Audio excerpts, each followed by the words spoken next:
वो सब के अंदर है। ब्रह्मचर्य रखें, शील सरोवर, यही शील सरोवर, इसी में जीवात्मा रहती है, इसी में स्नान करें।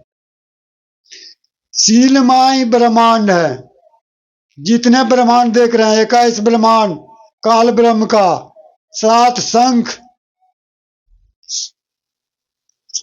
अक्षर ब्रह्म, पार ब्रह्म परमात्मा का ब्रह्मांड, और असंख्य करोड़ ब्रह्मांड जो परम अक्षर पुरुष सतपुरुष परमात्मा का ब्रह्मांड है, वो सब शील में आप दर्शन कर सकते हैं, ब्रह्मचर्य से रहेंगे तब।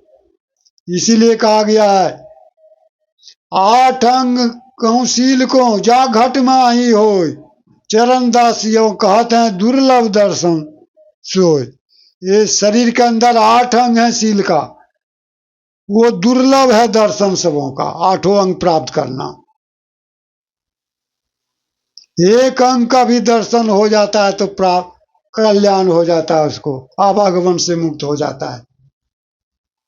इस सब की बस की बात नहीं है, बिरला करोड़ में का को प्राप्त होता है। सारा ब्रह्मांड शील में है, जिसे मानसरोवर कहा गया है, जहां हंस परमहंस का मेल होता है। हंस वहां पहुंचकर परमहंस हो जाता है, आत्मा परमात्मा एक हो जाता है। इसीलिए कहा गया है आप भूलो है आप में बंधो आप ही आप, जाको ढूंढत फिरत हैं सो तू आप हैं आप। यही चीज सुखदेव जी को प्राप्त हुआ। सुखदेव जी पूर्व जन्म का पुण्य था, वो अपना शक्ति से बिना दीक्षा लिए हुए स्वर्ग लोक तक पहुंच जाते थे। एक बार भगवान विष्णु ने उसे फटकारा और स्वर्ग से भगा दिया कि जाओ तुम गुरु करके आओ, तभी तुम इस लोक में अस्थायी रूप से रह सकते हो। जब सुखदेव मुनि को ठोकर लगी तो पिता व्यास जी के पास उन्होंने बताया, तब पिता व्यास जी ने कहा जाओ जनक जी से दीक्षा लो, तुम्हारे जो वो गुरु हैं। उसकी कहानी सुखदेव मुनि की कहानी में एक वाणी आया है, गरीबदास जी कह रहे हैं सुखदेव सुख में उपजे, सुखदेव सुख में उपजे राई सिंह समो, नवनाथ 84 सिद्ध संग उपजे थे दो। सुखदेव मुनि का जन्म की कहानी संक्षेप में कर रहे हैं।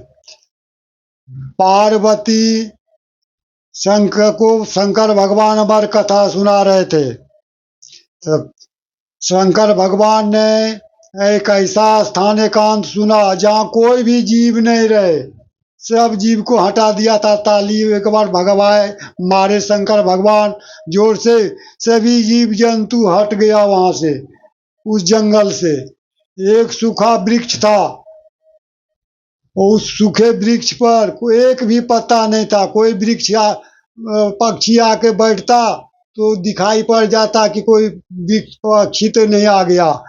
वहीं शंकर भगवान पार्वती को अमर कथा सुनाने के लिए स्थान चुने थे।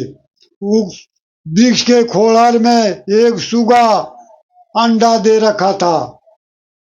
जब शंकर भगवान ताली मारा तो उस कुछ अंडा बच्चा बन के उड़ गया, और एक अंडा वह स्वस्थ था, गंदा हो गया था, वह खोलर में रह गया। जब शंकर भगवान अमर कथा सुनाना शुरू किए और पार्वती सुनने लगी, वो गरीबदास जी यहाँ कह रहे हैं पार्वती ने उड़ धरिया अमर भई क्षण माय। वो अमर कथा सुनने लगी अपने हृदय में धारण करके। पति द्वारा 4 नाम प्राप्त किए थे, पति को गुरु मान के पार्वती माता ने शंकर भगवान को, और अमर कथा सुनने लगे और क्षण में वो अमर हो गई, अर्थात सुषमन प्राप्त हो गया, वो समाधिस्थ हो गई माँ पार्वती। और वो जो सुगा था वो स्वस्थ होकर उसमें जीव प्राप्त हो गया और वो हुकारी भरने लगा।